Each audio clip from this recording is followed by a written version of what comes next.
É muito difícil você conseguir saber quem você é se você não se compara com outras pessoas. Então, eu ganho bem, eu ganho mal, eu sou um cara bonito, eu sou feio. Você tem que ter uma referência para conseguir mensurar onde você está de distância dessas outras pessoas. Ela é uma pessoa que começa a apresentar vieses de negatividade. Então, ela começa a ver as coisas pelo lado ruim. E aí, consequentemente, se não existir uma intervenção, a pessoa vai se afundando mesmo, cara.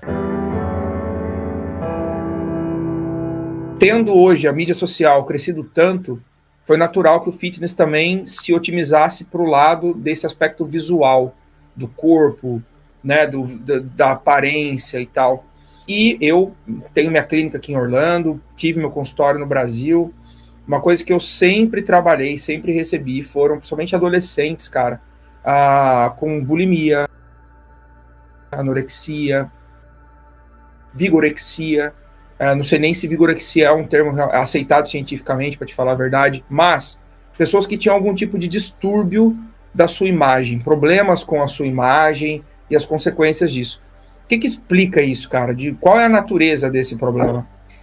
Com certeza, assim, na verdade, com certeza não. É muito difícil a gente cravar que o aumento do uso das redes sociais e as pessoas mostrando uma vida supostamente perfeita tem influência direta num aumento da prevalência desses transtornos relacionados à imagem ou mesmo transtornos alimentares. Mas o que a gente pode especular é que, claro, quando você pulveriza de uma forma maior no meio digital corpos estéticos e supostamente saudáveis, isso pode chegar a um público vulnerável, que às vezes já está disposto, já está com uma configuração prévia que induz essa pessoa a ter algum tipo de problema de autoimagem. Agora, o que acontece é que a formação da nossa autoimagem, a formação da forma com que a gente se enxerga perante ao mundo, ela é bem complexa, tá? Diversos neurocientistas já tentaram caracterizar o que a gente chamaria de self, né? O eu perante aos outros, mas a gente tem aí com razoável grau de certeza a ideia de que isso envolve uma comparação. É muito difícil você conseguir saber quem você é se você não se compara com outras pessoas. Então, eu ganho bem, eu ganho mal, eu sou um cara bonito, eu sou feio, e, consequentemente, você tem que ter uma referência para conseguir mensurar onde você está de distância dessas outras pessoas. Isso não quer dizer que uma pessoa vai sucumbir a um quadro de autoimagem, algum problema de autoimagem. Só que se a pessoa tiver em vulnerabilidade, muitas vezes isso é construído durante a história inteira, então a pessoa muitas vezes sofreu bullying na infância, às vezes os pais falaram alguma coisa, teve um relacionamento que impulsionou isso, no ensino médio teve problemas relacionados à sua imagem, sofreu bullying por ser um pouco mais magrinho, um pouco mais gordinho, e na graduação isso foi amplificado. Às vezes a internet pode ser a cereja do bolo, com certeza. Mas assim, outras pessoas podem de fato ter passado por todos esses itens e ainda assim ter algum tipo de resiliência. O que a gente sabe hoje, Rubens, com bastante prioridade, é que ter uma boa rede de apoio, o que é isso? Bons relacionamentos, seja de familiar ou seja de amigos, parece ser altamente protetor, tanto quando acontece o início desses problemas, muitas vezes na infância, quase sempre na infância, quanto após esses problemas já terem dado os frutos, digamos assim. Tem pessoas que sofrem tanto com isso, cara, que elas têm diversas alterações a nível cerebral, como, por exemplo, baixa regulação emocional.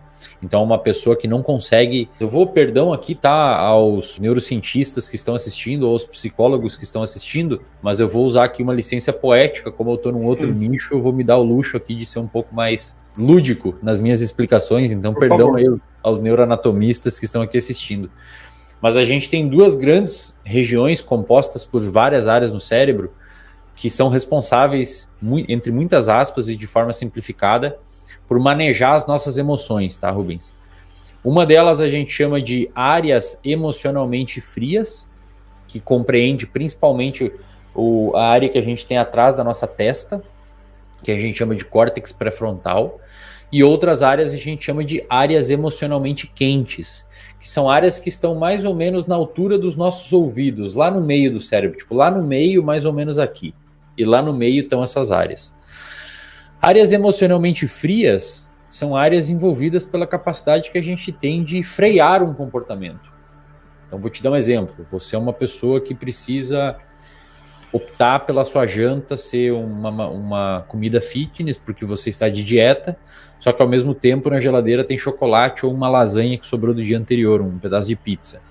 A pessoa que escolhe e consegue fazer a escolha de comer a refeição saudável, ela teve um aumento de atividade das áreas emocionalmente frias, porque ela conseguiu racionalizar em si aquele comportamento.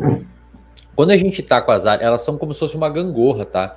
Quando as áreas emocionalmente frias estão muito ativas, você está com uma racionalidade imperando. Você consegue atribuir critérios, consegue controlar o que você vai falar, consegue ter uma noção maior principalmente das consequências do que você vai dizer, tá? Adolescentes, por exemplo, têm uma imaturidade do córtex pré-frontal, ele termina de desenvolver mais ou menos pelos 25 anos. É por isso que muitos adolescentes são extremamente impulsivos, né? E muitas vezes fazem coisas que se arrependem depois. E talvez seja por isso também que a adolescência é a faixa de vida que você tem mais propensão e mais risco de se matar, cara. Caramba. Se você pegar a vida exatamente por essa falta de amadurecimento ainda do córtex pré-frontal. É uma das principais hipóteses. São pessoas mais impulsivas, correm mais riscos. Eu vou andar de carro rápido quando eu tô bêbado porque é legal para as meninas. Então é uma pessoa que tem dificuldade de interpretar riscos e, consequentemente, se coloca mais em risco. E também é a parte que existe o pico de abertura de quadros psiquiátricos, tá? Se você for plotar numa imagem o pico de abertura de quadros psiquiátricos como depressão, problemas de autoimagem, problemas alimentares, é normalmente na adolescência. Então, essas pessoas, respondendo sua pergunta, que tem problemas de autoimagem, etc., elas são caracterizadas elas apresentam, na verdade, essas dificuldades de regulação emocional, porque elas vivem com as áreas emocionalmente quentes muito ativas e elas têm uma dificuldade de racionalizar, e isso pode levá-las a ter uma rotina que potencializa a atividade dessas áreas, porque a pessoa já está, digamos assim, emocionalmente quente. Sim. Já está extremamente agitada, estressada, e já começa, o cérebro dela já tem dificuldade de regular as emoções. São pessoas que, se você botar num teste chamado de Stroop Test, num laboratório, que visa encontrar vieses na pessoa, ela é uma pessoa que começa a apresentar vieses de negatividade. Então ela começa a ver as coisas pelo lado ruim. E aí, consequentemente, se não existir uma intervenção, a pessoa vai se afundando mesmo, cara. A pessoa começa a se afundar.